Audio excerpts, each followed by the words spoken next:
Hello, salut à vous, bonjour à vous. Aujourd'hui, j'ai décidé de m'entretenir avec vous sur un sujet un peu sensible. Il s'agit de la sécurité des personnes et des biens. Pour ceux qui ne me connaissent pas, je m'appelle Marius Delé, je suis agent immobilier et interprète indépendant auprès de l'administration fédérale du Saxe en Allemagne. Je vis en Allemagne. En ce moment, je suis en Afrique du Sud. Depuis que je suis là, j'observe beaucoup de choses, je me déplace, j'apprends à connaître un peu le milieu dans lequel je suis. J'essaie de communiquer avec des gens, en anglais bien sûr, ce n'est pas évident. J'essaie aussi de savoir à peu près quelles sont les mœurs, les mentalités, les cultures des Sud-Africains et ce qu'ils pratiquent le mieux ici. Et j'ai eu à découvrir quelque chose d'assez frappant en ce qui concerne la sécurité des biens, des propriétés privées surtout. J'ai remarqué que la plupart des bâtiments, disons des édifices et des maisons privées comme publiques, sont entourés de fils barbelés. C'est impressionnant. Je n'avais jamais vu ça de toute ma vie dans tous les pays où j'ai eu à séjourner. Ici, en Afrique du Sud, c'est particulièrement impressionnant.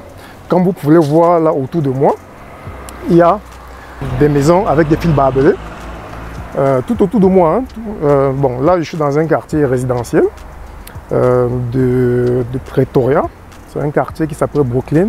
Bon, c'est vrai que c'est un quartier où il y a beaucoup d'ambassades et de maisons privées, mais c'est partout la même chose.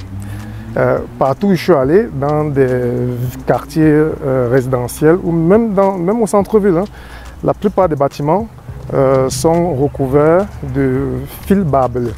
Comme vous pouvez le voir aussi, ce bâtiment-ci, il est recouvert de fils barbelés. Donc, à ce que je m'interroge, est-ce que c'est une culture de la sécurité des biens et des personnes ou est-ce qu'il y a une insécurité qui règne dans le pays?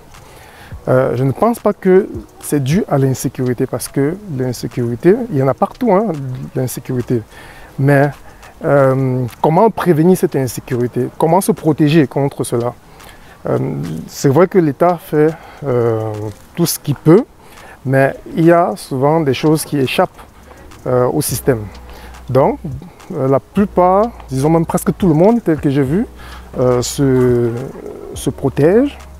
Lorsque quelqu'un achète une maison, il s'assure que la maison possède un système de sécurité. Même si la maison ne possède pas un système de sécurité, il fait en sorte que la maison puisse y avoir un système de sécurité. Donc, disons, on installe un système de sécurité. Et en croire le nombre de systèmes de sécurité que je vois ici, installés sur les maisons, on a l'impression que ça fait partie du quotidien, en fait. C'est comme une charge fixe. Lorsque tu prends une maison ou un appartement, ça fait partie des charges de copropriété pour ceux qui résident peut-être dans des propriétés partagées, ou lorsque tu achètes ta maison ou tu loues une maison, ça fait partie de tes charges fixes, comme de l'eau ou de l'électricité. Donc, c'est quelque chose que les Sud-Africains ne négligent pas. C'est incroyable, c'est incroyable. Toutes les maisons que je vois sont hyper sécurisées. Il y a beaucoup de compagnies de sécurité qui ont pignon sur rue. C'est même un business très rentable ici. Un business qui est en train de prendre de l'ampleur en Afrique surtout, à cause de l'insécurité. Beaucoup de personnes, quand ils achètent un bien immobilier en Afrique ou quand ils construisent un bien immobilier en Afrique, ils s'assurent d'abord que soit l'endroit où ils achètent ce bien, où ils vont vivre, est sécurisé, ou soit le bien en lui-même est déjà assez sécurisé pour ce qui permettra de faire en sorte qu'on ne puisse pas être cambriolé ou être agressé chez soi à n'importe quelle heure. Donc, c'est quelque chose qui me marque particulièrement. C'est peut-être un modèle qu'il faudrait copier dans certains pays d'Afrique. En Europe, je ne pense pas parce que le système... Bon, c'est vrai qu'en Europe aussi, il y a des secteurs où il faut vraiment mettre l'accent sur la sécurité, disons des villes ou des quartiers où il faut mettre l'accent sur la sécurité. Mais bon, l'État quand même a pris les choses en main. En Afrique, c'est un peu différent parce qu'il y a des pays en Afrique où la police ne peut pas être là en temps opportun lorsqu'il y a une infraction ou lorsque quelqu'un est en train de vouloir cambrioler. Donc, pour éviter ce genre de circonstances qui ne sont pas très bonnes, alors c'est conseillé à toute personne qui soit achète un bien ou soit qui loue un bien de s'assurer que dans ce bien, que la sécurité est vraiment une valeur assez importante parce qu'on ne sait pas ce qui peut arriver. Donc, c'était un peu ça que je voulais vous partager aujourd'hui dans cette vidéo, car cela m'a particulièrement frappé, l'accent que les Sud-Africains mettent sur la sécurité. Donc, c'est pour cela que je m'interroge toujours de savoir si c'est parce que il y a une insécurité qui règne ou c'est parce que ça fait partie de la culture.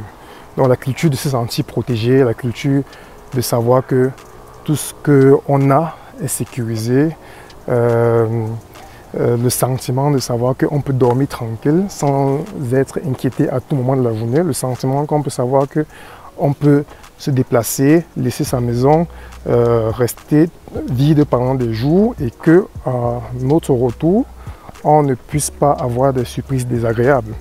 Donc c'est un peu ça que je voulais vous partager et vous faire savoir. C'est vraiment quelque chose, comme je le dis, qui m'a vraiment marqué. Et je pense que aussi beaucoup d'entre vous doivent être sûrement surpris ou pas du tout surpris. Donc si vous voulez qu'on en discute, n'hésitez pas à me le faire savoir dans vos commentaires. Si vous êtes pour ou contre cette façon de se sécuriser ou si c'est recommandé, qu'est-ce que vous en pensez? Dites-moi juste dans les commentaires pour qu'on en discute, car c'est toujours bien d'apprendre et de partager ses connaissances avec d'autres personnes parce qu'on ne sait pas ce qui peut se passer demain. C'est une question que d'autres personnes peuvent négliger et après ils se rendent compte de cela trop tard lorsqu'ils sont eux-mêmes victimes de l'insécurité. Donc faites-moi savoir dans les commentaires. Beaucoup de gens peuvent aussi commenter, on peut en discuter. Vous pouvez me dire ce que vous en pensez. Est-ce que vous conseillez à quelqu'un d'investir autant dans sa sécurité de sorte qu'on a l'impression qu'il se sent vraiment envahi, ou est-ce que vous pensez que bon, il faut être un peu plus libre, il faut lâcher un peu du zèle, il ne faut pas peut-être s'enfermer, se mettre dans un bunker. Donc c'est un peu ça. Bon les amis, j'attends vos commentaires et je vous souhaite de passer une bonne journée. Moi je suis en train de faire les 100 pas là. J'essaie un peu de découvrir la ville, le quartier, pour savoir ce qu'il y a d'intéressant. J'apprends en marchant, je découvre de nouvelles choses, je partage mes connaissances, je partage ma journée. Donc c'est un peu ça, c'est un peu ça. Bon, allez les amis, je vous souhaite de passer une très belle soirée et on se dit à très bientôt. Allez, ciao!